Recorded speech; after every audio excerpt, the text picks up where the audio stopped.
Alright, so today we're going to take a look at finding the equation of a circle. This is very similar to finding the equation of a line. I know a lot of you really want to have x equals a number, y equals a number, whatever equals some number as like your answer. But when we're looking at the equations of graphs like a line, parabola, circle, that's really not the case. So to motivate this thing, let's take a look at the xy plane. And let's say that we have a point at 4 comma 4, and you want to find the equation of a circle that has that as its center and maybe a radius of 2. So if you were to go up 2, to the right 2, left 2, down 2, and really any direction you can think of 2 units, that's a pretty bad graph, but you get the idea. That's going to be our circle. Well, how do we come up with the equation that's going to give us every single point on that circle? Well, if we know the radius is 2, let's say that this is some random point x comma y. Well, by definition, radius is a distance, so we should plug into our distance formula. X minus 4 squared plus y minus 4 squared. That's supposed to have a distance of 2. Okay, so 2 there. Alright, well, that's x minus x, y minus y. Each of those changes are being squared. That's equal to my radius.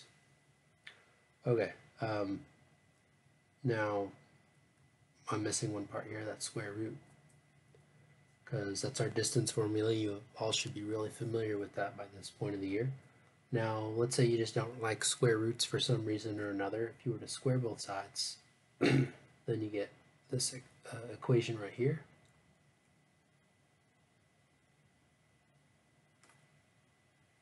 Okay, so this actually is telling you any x and y that work in this equation are going to give you every single point on that circle.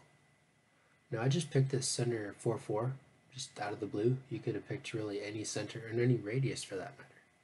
So if we sort of generalize this, say that we have h comma k as our center and radius of r, well, we can write that equation as x minus h squared plus y minus k all squared equals, well, to get rid of that square root symbol on the left side, I had to square both sides. So whatever my radius is, that's going to be r squared on the right. So this right here, I want you to think of, this is basically like our y equals mx plus b for circles. Y equals mx plus b, we were used to using that for lines. Well, now for circles, this is going to be the general equation that we use. So just some things to point out. The h and k, those tell us the coordinates of our center. R is supposed to be the length of our radius. So let's take a look real quick at a couple of the example equations. So here they're asking me to state the center and the radius of this equation. Take a second and maybe give it a guess. Alright, well, hopefully you've guessed the center. Guess maybe the radius. If we go back and look at the pattern of our equation, okay, so it's x minus x coordinate of center squared plus y minus y coordinate of our center squared equals r squared. Well, it follows basically the same pattern. This tells us that 4 has to be the x coordinate of our center, 2 has to be the y coordinate, so that's our center.